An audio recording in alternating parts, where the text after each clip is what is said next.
in the perfect embodiment, personification of Bears football. You had Bears fans all week online arguing about whether it was better for the Bears to beat the Green Bay Packers, because God forbid you like to beat them every once in a blue moon to actually call this a rivalry, right?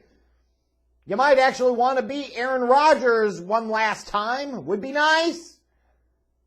Or is it better to lose and guarantee a better draft position and not screw the pooch and win meaningless games late? And there are arguments and merits to both. And that's the problem, isn't it? Because we're in December, and that's what we're talking about. It's Bears football! Arguing about whether or not the team should be taking or trying to win, independent of any other considerations. And watching this Bears team today, this Bears game, and specifically this Bears coaching staff, this loss comes down to one of the two I's. Either intentional or incompetence. That's it. It is up to you to decide, for those of you that watched the game today, whether it was the Bears coaching staff intentionally trying to lose the game or they are just that incompetent. Those are the only two options you have to choose from. Those are the only two options. You cannot say anything else. Don't piss and moan about the referees. Don't piss and moan about the players. It is either about intentionally wanting to lose or being totally incompetent.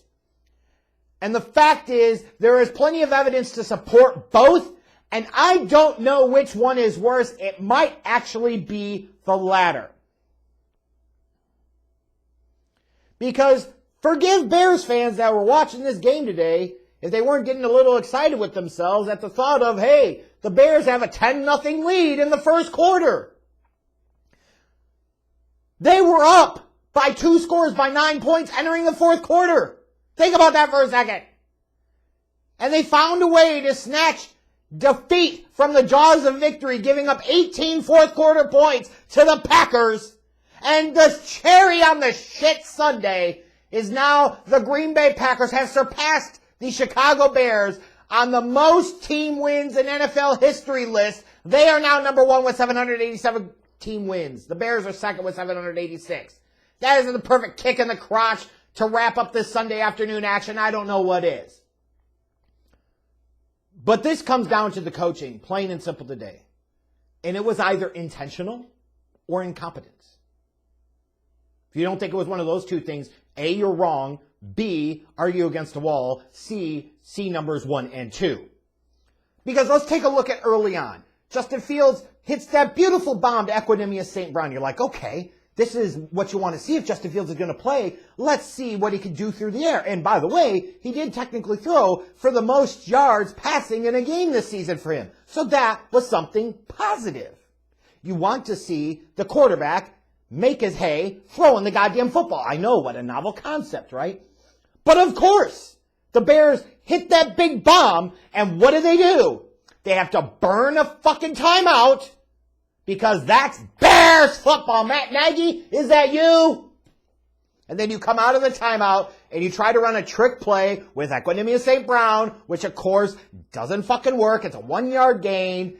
And then you're in the red zone and you're trying to play conservative, running the fucking ball, and you're setting yourself up for field goals instead of attacking the Packers secondary, which is doo-doo, and trying to score touchdowns.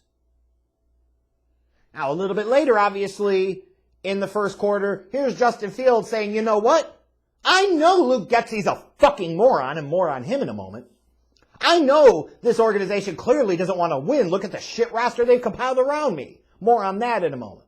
But Justin Fields says, you know what? I'm going to make an incredible play happen. I'm going to do an incredible thing with my feet. And he did. It was a beautiful touchdown run. You know, the subtle move to get himself to set up the blocks, to be able to hit the hole, the explosiveness. And even though he didn't look quite as explosive as he maybe did early in the season, it was still enough. That is a beautiful touchdown run.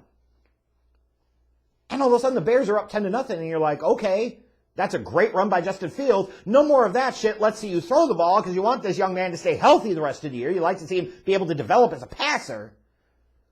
But holy Christ. Time after time after time today in this game, Gutless Getsy, you know who, the cowardly offensive coordinator. Put him up. Put him up. I'm the offensive coordinator. I got courage. I got courage. 3rd and 5. Halfback pitch. What are you going to do? Get into the opponent's field position. 1st down. Halfback dive. 2nd down. Halfback dive. 3rd down. Halfback dive.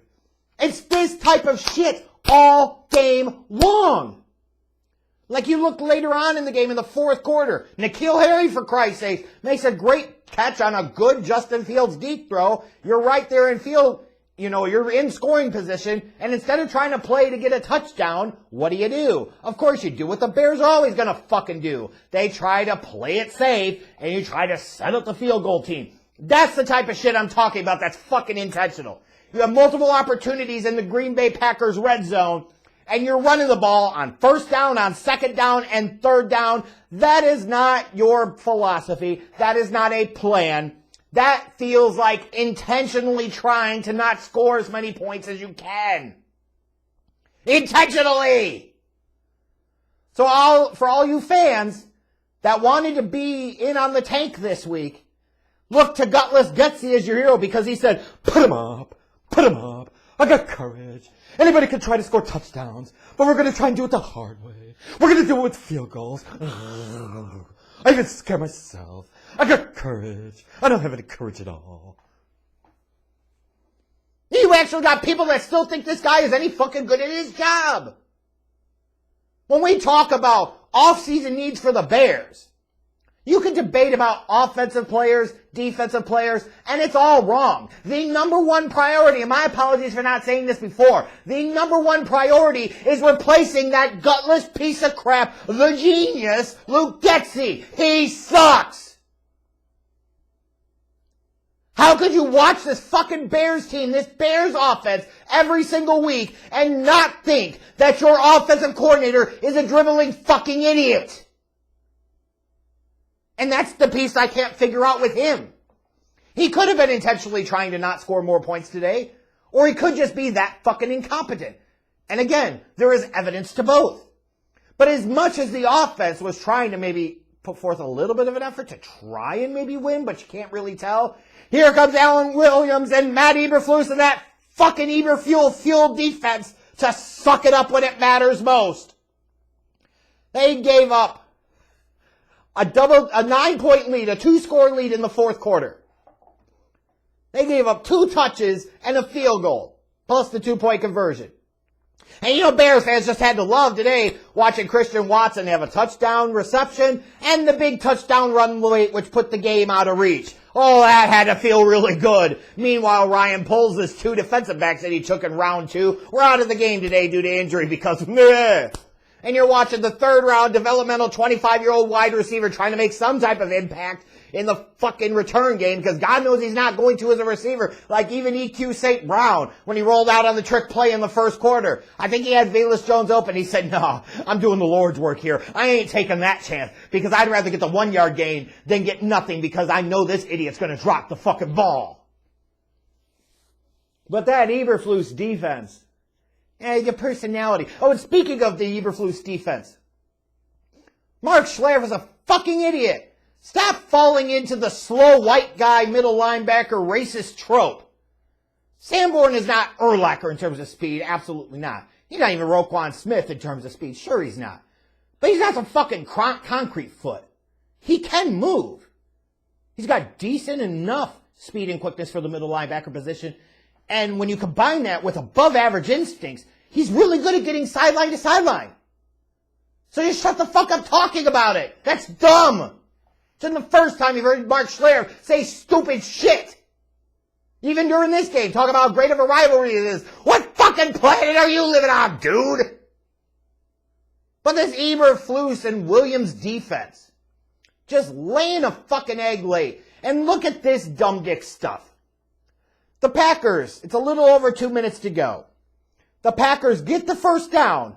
And mind you, the Bears have all 3 of their timeouts. All 3 of them! Basic game management, clock management, time management, situational management says you call the fucking timeout because you'd still have 2 timeouts and the 2-minute warning. You can, if you make a stop on defense, you can potentially get the ball back with about 1:50 or so to go. Instead, this stupid motherfucker decides he wants to let the clock run down. And then, of course, what happens the next play? Here's Christian Watson on an end around, fucking 46 yards for a touchdown. And then, of course, on the 2-point attempt, the Bears defense was all out of sorts and they gave it up. Like, how could you look at this performance and think that this coaching staff was actually A, trying to win, or B, competent? You can't! It's like Justin Fields would have a flash or a moment of doing something big, and then they try to knock the team back down to reality. And of course, what do you get? You get to a situation where the Bears, once they gave up the lead to the Packers, it was 20-19 with like 4.5 minutes or so to go, but the Bears get the ball back. Here's a chance for Justin Fields in the offense to score some points, take the lead late in the fourth quarter, not again in that spot. And what do? They not once, but twice. The first one, the interception, EQ St. Brown runs a horrendous route. So it's hard to blame Justin Fields there, although optically it's not going to look great. I mean, but what was he going to do? Throw to Chase Claypool? Well, when you fucking do, the dude's just going to sit there and get stripped for a fumble earlier in the game. Oh, that was really worth the top 35 second round pick, wasn't it? Yeah. Let me give up a high second round pick for that production. Yeah. But the Bears are trying to win. Oh, but the Bears leadership knows what they're doing. 3-10, bitches. Just think about that. This dumb son of a bitch let 40 seconds run off the clock when he had 3 timeouts. There is no excuse. There is no justification. If you defend that, you are wrong. You are being a moron, so stop it. And then, of course, the second Justin Fields interception, I could even argue, like, what a bad spot you're in there having to throw to somebody like Dante Pettis late. But even then, I could say, Dante Pettis, you got to go meet the ball. You got to go get the ball because you know that's a risky throw. Yeah, it wasn't a great throw by Justin Fields, but go and try to attack the ball and maybe you could catch it. Maybe it's an incompletion. Maybe, if nothing else, you get a pass interference penalty. Don't sit there and try to fade back on the fucking thing. So which one is it today, Bears fans? Was it them intentionally trying to lose? Because it sure fucking looked that way a lot. Or was it just gross incompetence by this coaching staff? And there is plenty of reason to believe that it could have been that. Before you talk about what offensive linemen or wide receivers or defensive linemen or whoever they need in fucking free agency in the draft, you need to be thinking about this goddamn coaching staff. And it starts with gutless gutsy. Put 'em up. Put 'em up. Anybody can score touchdowns. It takes real courage to want to score only field goals. Put 'em up.